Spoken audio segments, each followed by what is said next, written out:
Kamusta mga ate, kuya, beshi? Si Chari po ito mula sa The Sun, Moon, Stars, PH Tarot. Ipapaalam ko lang po na ito po ay isang general read o pangkahalatang pagbabasa at maaring hindi lahat ay magtugma sa inyong sitwasyon. I-check din nyo ang inyong Moon, Rising at Venus sign. Baka doon mas tumugma ang read para sa inyo. At kung ang mensahe ay tama sa inyo, paki-like lang po at mag-subscribe kung hindi pa ninyo ito ginagawa. Okay, mag-umpisa na po tayo. Hello po mga ate, kuya, beshies. Kamusta na po kayo? Andito ulit ako si Chari para gumawa ng another reading. And this is for the sign of Aquarius, Sun, Moon, Rising, and Venus. And of course, welcome po yung mga cross-watchers ni Aqua at ang mga bago po nating mga viewers. At binabati ko po kayo ng Happy New Year, Happy 2024. At naging masaya po sana at masagana ang inyong pagdiriwang ng ating bagong pasok na taon. Kung saan man po kayong parte ng mundo, ngayon, pinagdarasal ko po na maging masagana po ang inyong buong 2024. Okay? So, tignan natin ngayon kung ano yung message o mensahe na gustong sabihin para sa iyo, Aqua.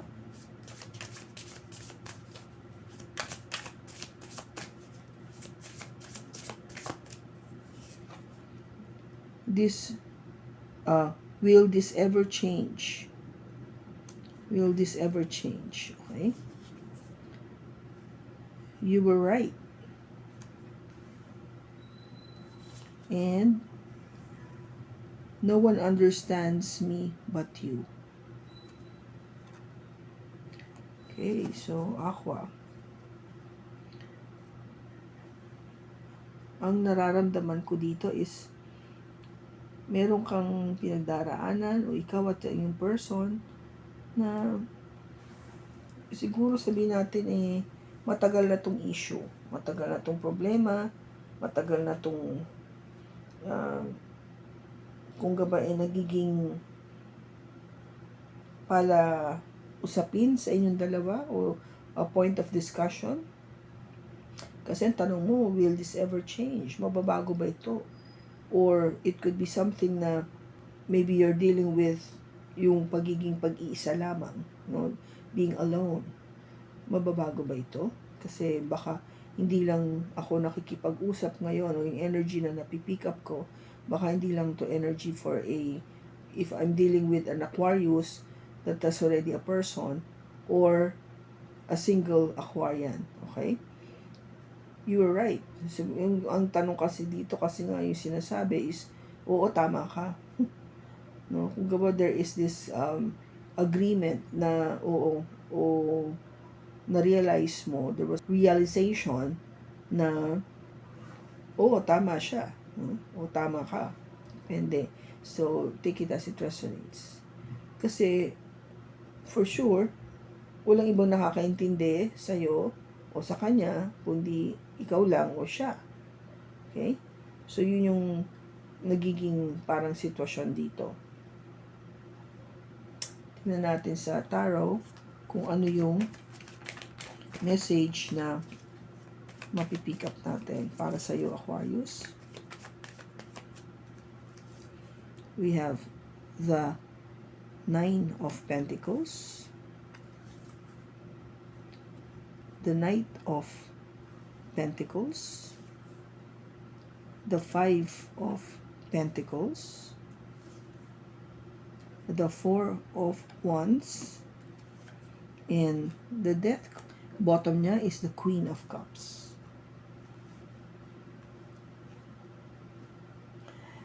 Okay, Aqua. Queen of Cups. Earth's water sign. This is from a Cancer, Scorpio, or Pisces. You're looking for love, no? Ito yung gusto mo love. Somebody to love or somebody who loves you. Truly loves you. With the Queen of Pentacles, this is an energy coming from a Earth sign, Taurus, Virgo, or Capricorn, or they might have this on their chart. So pareho sila. na kung gaba sabihin natin na pwedeng ito yung kanilang sun sign o pwedeng meron sila nito sa kanilang chart. So Aqua, you might be dealing with maybe same-sex relationship, or sabihin natin na these are the two qualities that you're looking for.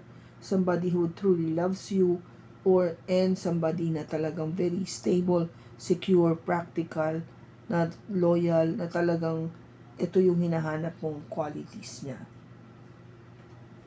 Now, if this is something to do with same-sex relationship, sabihin natin na you're trying to work so much, no? You're trying to work on this relationship.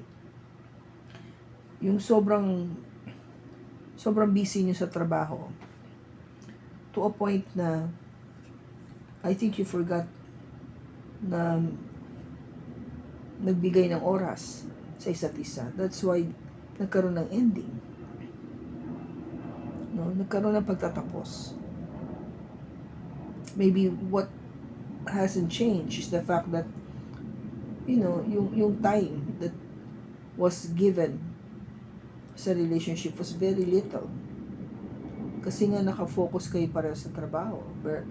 May pagka-workaholic kayo pareho, no? Lalo na tong if the person I'm dealing with or I'm feeling that energy right now is a earth sign, medyo may pagka-workaholic talaga sila.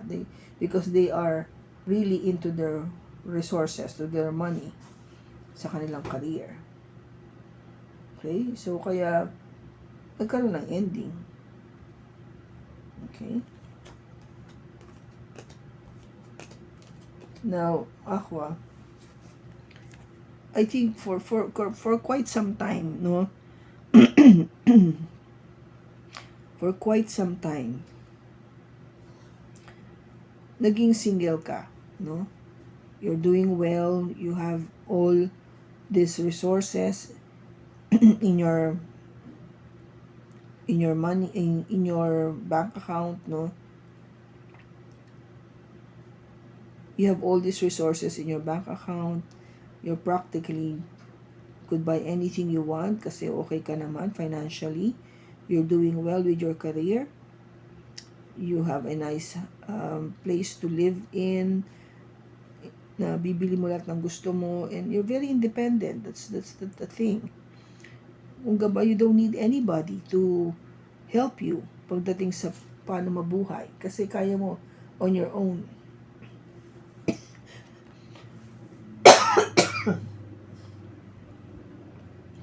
Now, of course, yung challenge kasi dito, or maybe it's getting to be a problem, is napakabagal nung pagdating ng pag-ibig sa'yo. With the Knight of Pentacles, things are really getting very, very slow. Bagal. Kasi nga, nakafocus ka sa sarili mo eh. It's just you. Focusing on yourself, on your career, on your money. Kaya, yung pasok ng pag-ibig is talagang mabagal.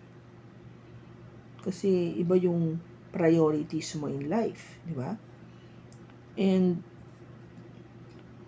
of course, yung pakiramdam mo ba na meron akong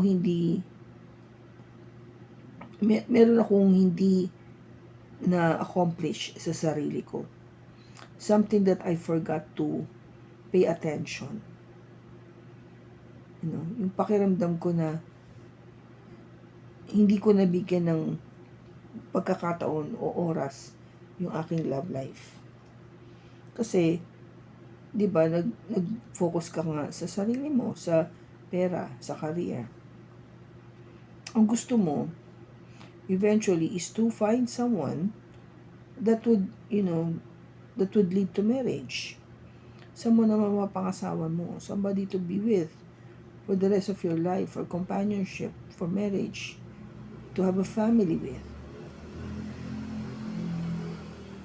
Kasi para ano pa itong mga pera na to? Diba? Kung wala ka naman mapag-sharean. life is getting to be so lonely for you kasi you have everything you want. Makikita mo sa paligid mo every day. Oo, meron akong bahay, meron akong kotse, meron akong pera sa bangko, dami kong damit, dami kong sapatos, dami kong bag, whatever. I have food, everything. Can travel, but I don't have anybody to share it with. And this is what's the outcome, Aqua. It needs to change. Transformation. This is the death card. This energy coming from a Scorpio. So, ang tanong mo, will this ever change? Ito yung sagot. It needs change.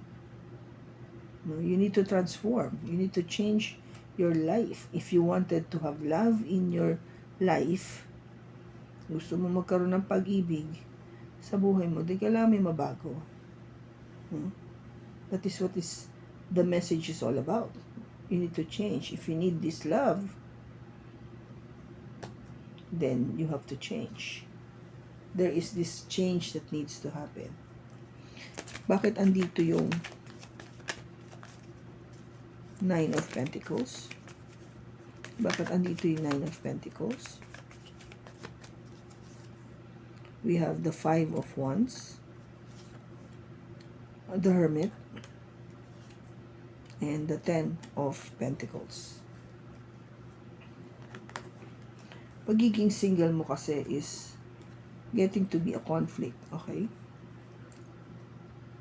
Sa sarili mo. You've been questioning it this now, no? In the past. Now, bakit nga ba ako nag-iisa? Was it my choice? You're trying to think.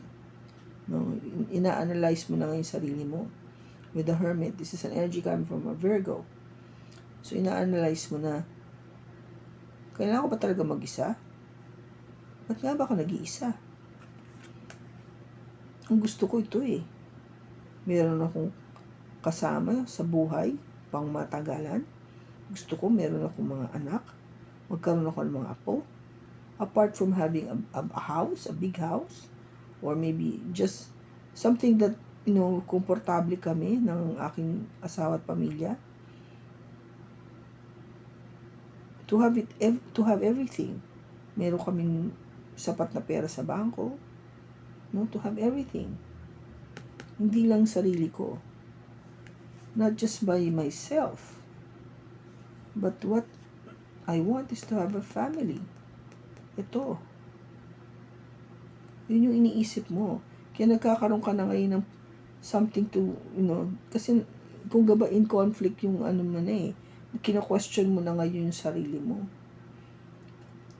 Ito, kina-question mo na yung sarili mo ngayon, kaya nag-iisip ka na, ito yung gusto ko. Hindi na ako happy just being by myself. Bakit andito yung Knight of Pentacles? But andito yung Knight of Pentacles? We have the Six of Swords, the Hangman, and the Ace of Swords. Alam mo, mabagal siya kasi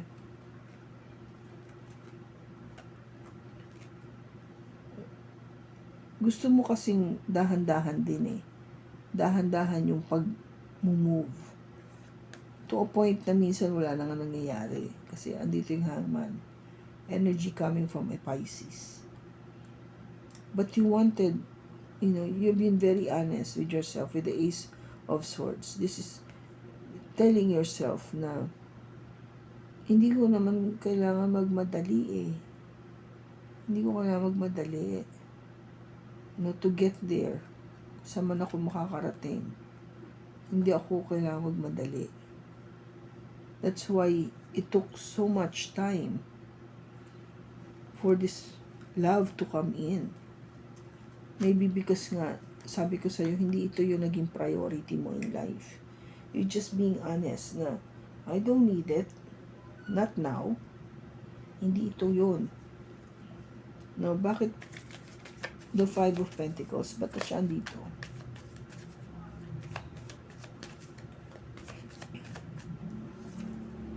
We have the Six of Wands. We have the Six of Pentacles. And the Seven of Pentacles. Now,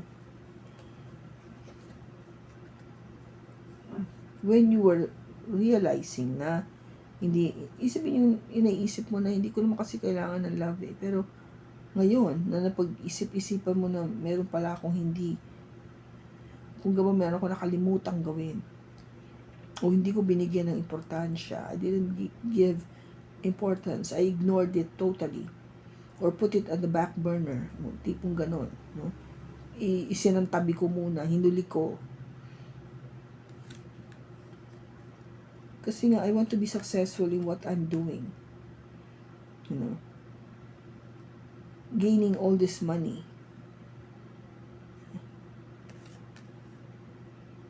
For such a long time.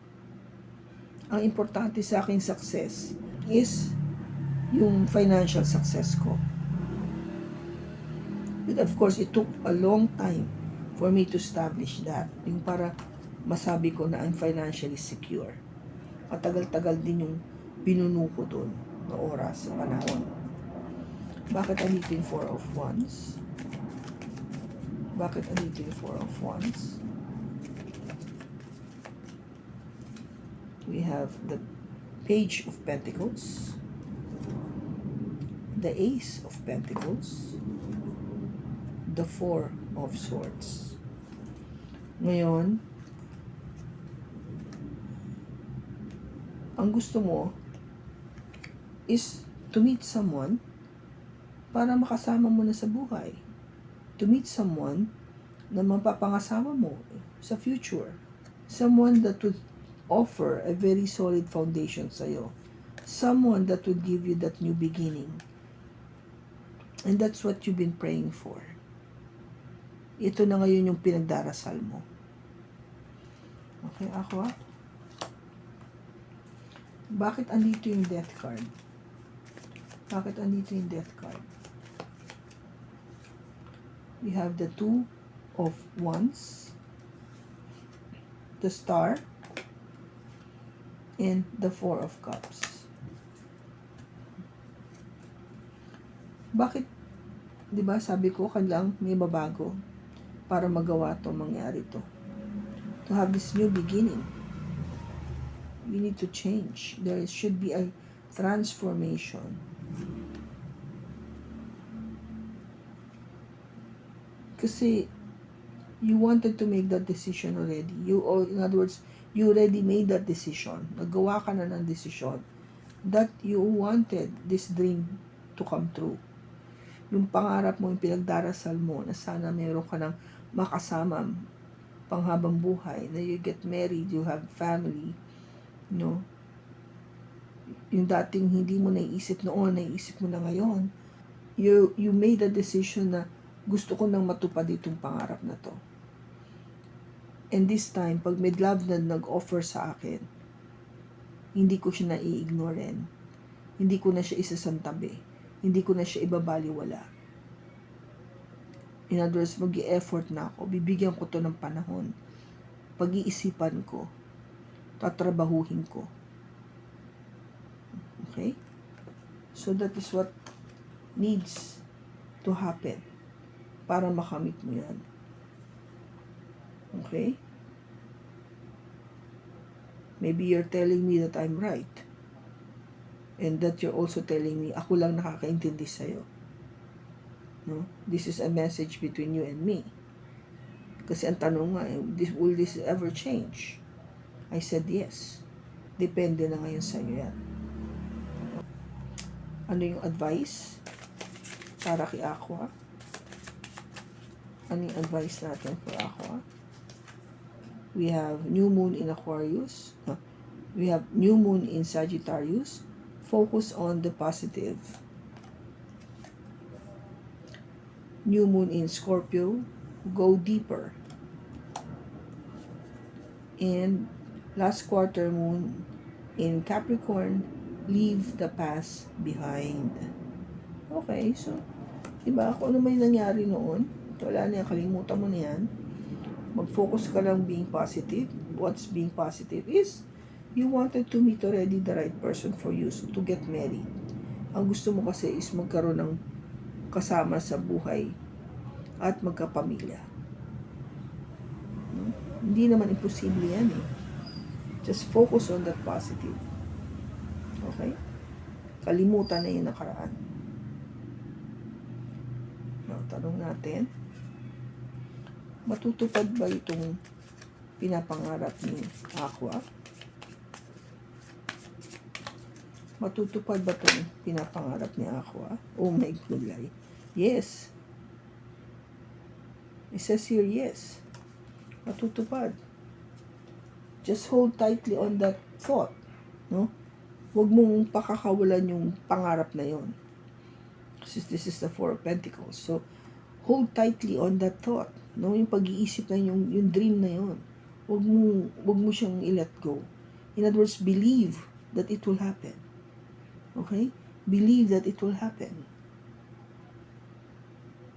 Ano yung timing natin dito?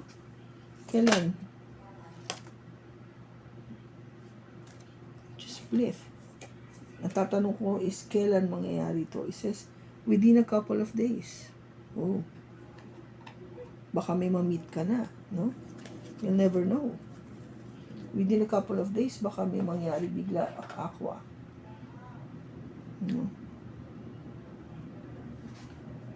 And then, let us see kung ano yung characteristics ng person na mamimit mo.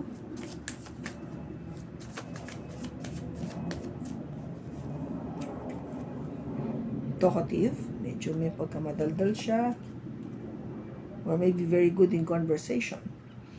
Makulit, baka sa sales to Mahiyain, hindi. Sales kasi hindi mahiyain eh. May katabaan, healthy, okay. So, it could be an earth sign, Taurus, Virgo, Capricorn, or meron siya nito sa kanyang chart. Oh, this is your soulmate, Aqua. Definitely your soulmate. Maybe it's time for you to meet your soulmate. Kaya nga sabi ko sa'yo, baka don't ever lose that feeling or that hope that you have been praying for. Hold tightly to that. Hold tightly. Kasi you don't know, maybe within a couple of days, baka ma-meet mo na siya. You never know, di ba? Yun ang panuyer sa'yo. Okay, Aqua, I hope na nakatulong ito sa'yo. Maraming salamat sa pagsama mo sa akin sa pagbasa na to. Sa susunod po muli, ingat ka and God bless.